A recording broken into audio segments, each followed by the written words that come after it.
Hey folks, this is ioEther and we're back with some more World of Tanks. As you can see, this is Alex the Assassin. He is in his T-10, it's a tier 9 game on Westfield. And so, this is a great tank, especially because of the fact that it is pretty hard to kill, assuming he's in the right position. So how hard is it? Wait, is that a green KV5? Does anyone else think of army men when they see that color? Because I do. That feels like a plastic KV5 to me, and it's annoying me, actually.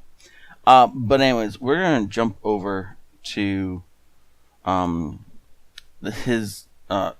what the armor model looks like on this thing, and I'll show you how to kill this thing.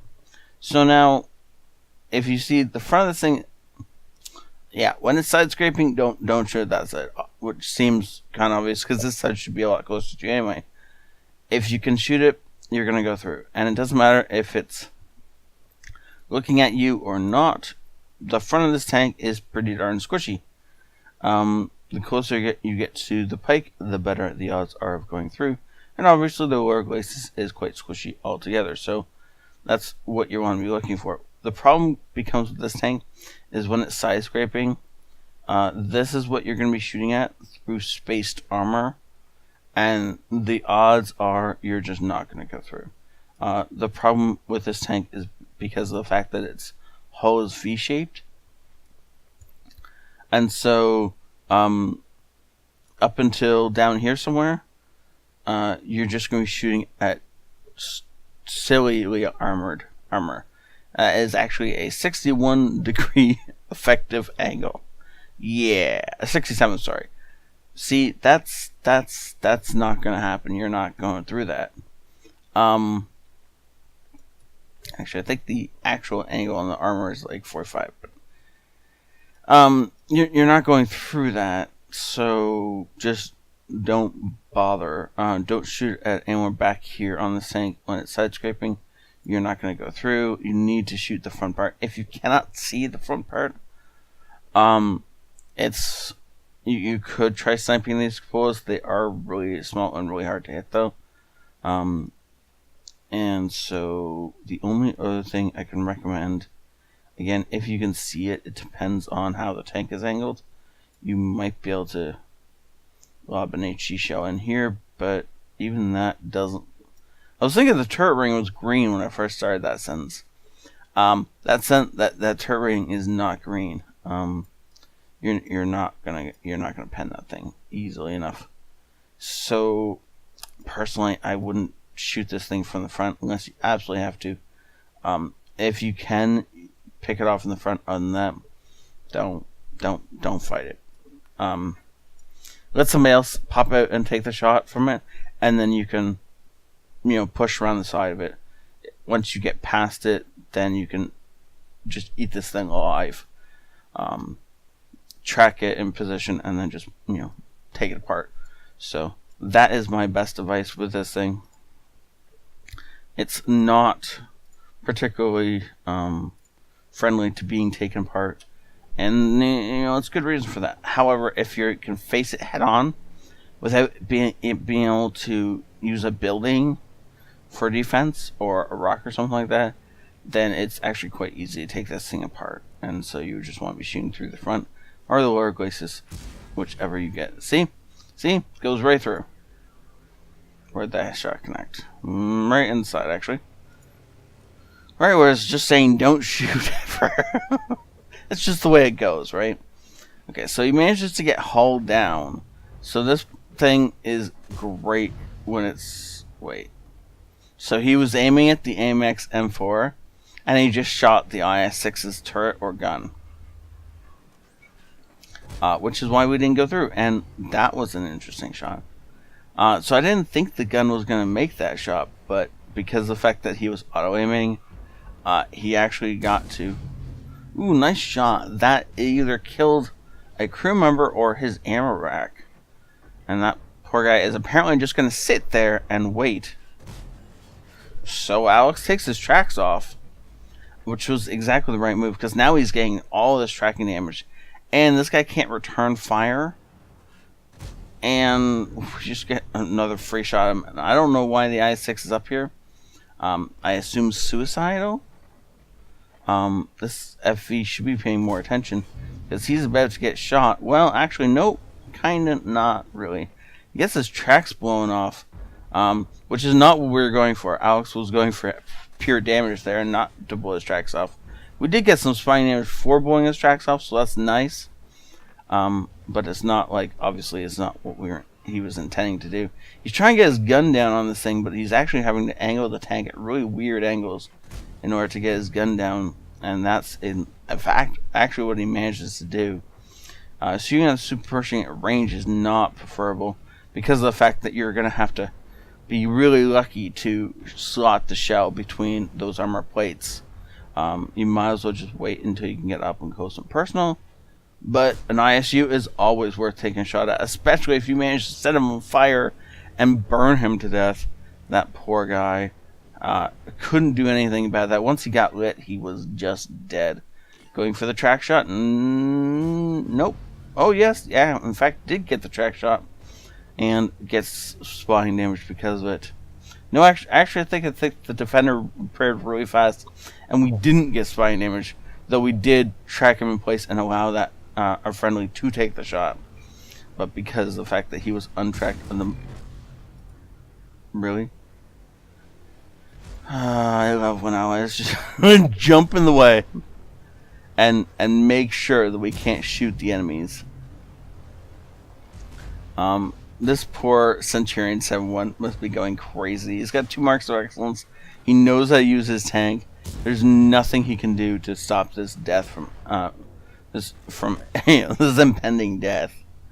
Ramatal is just focused on us, which I get, but there's squishier targets behind us, like the AMX. So maybe he's going to switch targets. Oh, he switches to the IS-6 instead of us, and gets some nice damage because of it. However, now it's down to hunting down the last few tanks.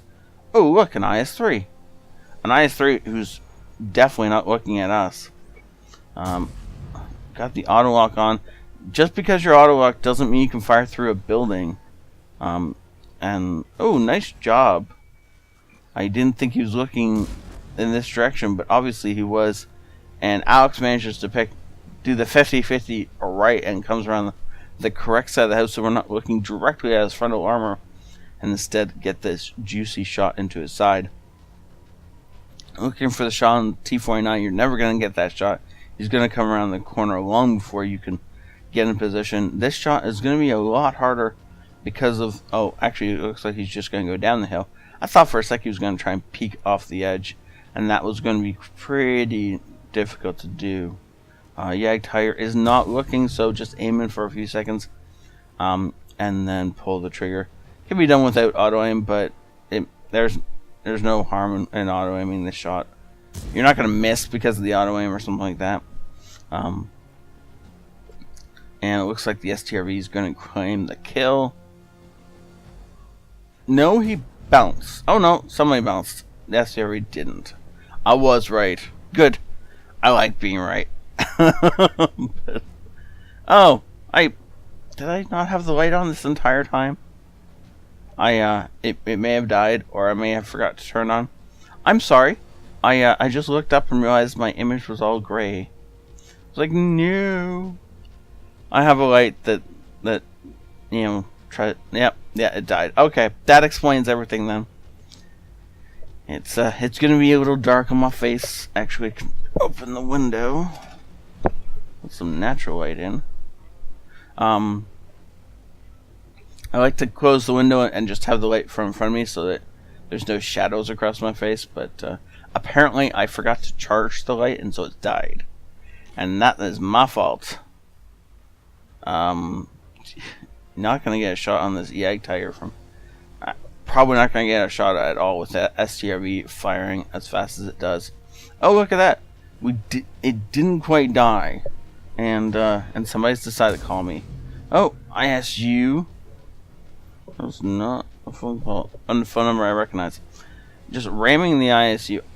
I don't know if I would have rammed the ISU. I think I would have tried to ram the YAG 88, but I understand.